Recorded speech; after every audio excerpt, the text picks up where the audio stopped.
You got a raise this year. Congratulations. You are now poorer than you were last year. That is not a metaphor. That is not political commentary. That is documented mathematics. And the system that produces that outcome, the system that takes your raise and hands it to the government before you even feel it, was not an accident. It was engineered, on purpose, by the same people who met at Jekyll Island. This is Cipher Finance, and today we are following the money all the way to your paycheck. Here is what the mainstream headlines will tell you. The economy is growing, wages are up, unemployment is low, everything is fine. Here is what they are not telling you.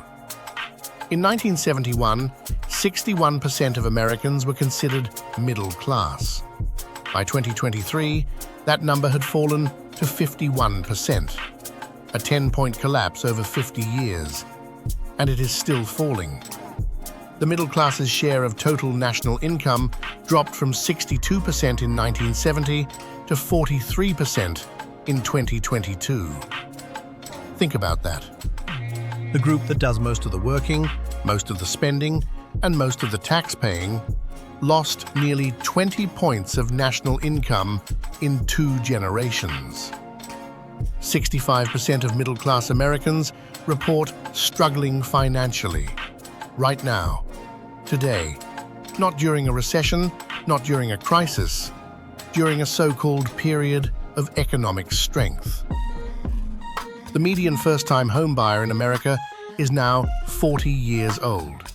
A decade ago, it was 31. Ask yourself, who benefits from you not knowing these numbers? Now let us talk about your salary. Your employer gave you a 3% raise. Inflation ran at 4%. Your real purchasing power went down.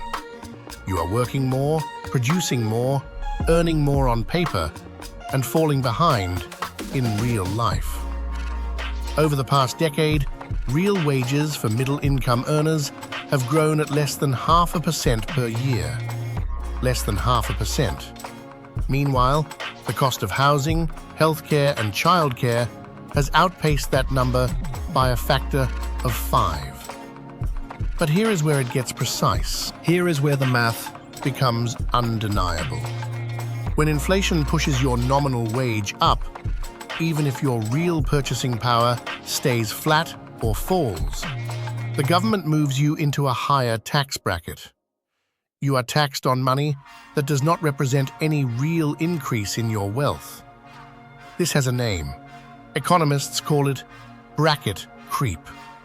Bracket creep is the process by which inflation quietly pushes your wages into a higher tax bracket without any real gain in earnings.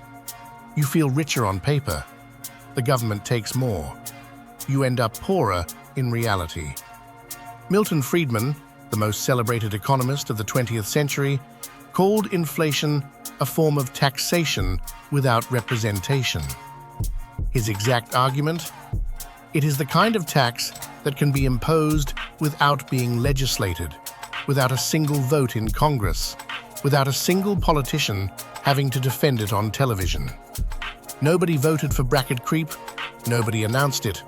It happens automatically, every year, to the middle class. Not to the ultra-wealthy. They do not earn salary income. Their wealth is in assets. Assets are taxed differently, at a lower rate. The system does not treat everyone equally. It was not designed to. Now follow the second mechanism. You cannot afford a house on a middle-class salary anymore. The data is documented.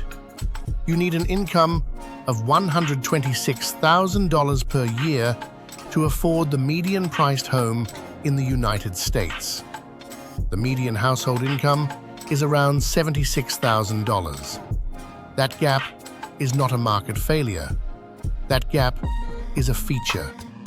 When you cannot buy a house outright, you borrow. When you borrow, you pay interest. Who do you pay interest to? The banking system.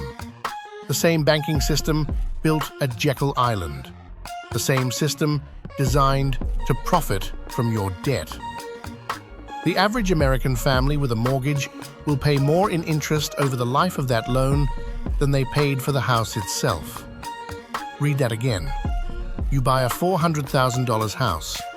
Over 30 years, you pay back $700,000. The extra $300,000 goes to the bank. It does not build your wealth. It transfers your wealth upward. Student loan debt in the United States now stands at $1.8 trillion. The average borrower carries over $39,000 in debt before they have started their career, before they have bought a car, before they have put a deposit on an apartment. And here is the detail nobody connects to Jekyll Island. The Federal Reserve sets the interest rate on that debt. The institution created in secret in 1910 by the 6 richest banking families in America controls the price you pay to borrow money for your education, your house, your car, every single month, for your entire working life. Nobody is saying this out loud. We just did. This is not conspiracy theory. This is documented distribution data. Between 1983 and 2019, the top 1% of Americans saw their net inflation gain, the real financial benefit from the economic conditions of that period, come in at $63,500 per person per year. The bottom 40%? Negative $19,300 per year. The same economic conditions, the same inflation, the same interest rates, opposite outcomes. Why? Because the wealthy hold assets, the middle class holds debt. When prices rise, assets appreciate.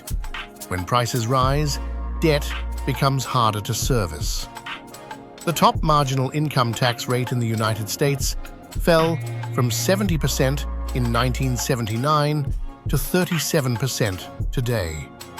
Meanwhile, payroll taxes, the taxes paid primarily by wage earners by the middle class, have remained high and largely unchanged. The people who work for their money pay at one rate. The people who make money from money pay at another. That gap was not an accident. It was legislated. It was lobbied for. And the lobbying was paid for by the same institutions that control the money supply. The math does not lie. The headline does. This is not just an American story. The World Inequality Report documents that globally, the bottom 50% of the world's population, 2.8 billion people, receive just 8% of global income. In 1820, that number was 14%. 2 centuries of economic growth, and the bottom half is receiving a smaller share than they were before the Industrial Revolution. The top 0.1%, a group roughly the size of the population of Singapore, earns as much as the entire bottom half of humanity combined. These are not fringe numbers.